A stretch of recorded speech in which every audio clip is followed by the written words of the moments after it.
আসসালামু আলাইকুম রহমতুল্লাহ।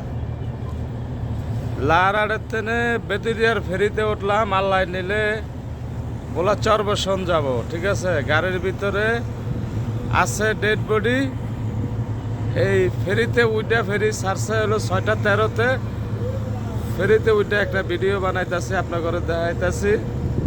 আপনারা দেখবেন ভিডিওটা। ভালো লাগলে একটু সাপোর্ট করবেন, একটা ফলো দিয়ে বাইরের পাশে থাকবেন। সমস্যা নেই, আমিও আপনাদের পাশে থাকব। এত সুন্দর সুন্দর ভিডিও তৈরি করে বানাইতেছি, শুধু আপনারা দেখবেন, চাইবেন, বিনোদন করবেন। এটাই হইলো বাস্তব। কি কইছি বুঝছেন? এইসব ভিডিও তো আর সচরাচর কেউ বানাইতে পারে না। এই যে লাল নিশান বান্ধি নিয়ে গাড়িটা দেখেন, উপরে তেরফাল বান্ধি নেই। গাড়িটা হইলো আমি চালাই, গাড়িটার ভিতরে ডেড বডি আছে।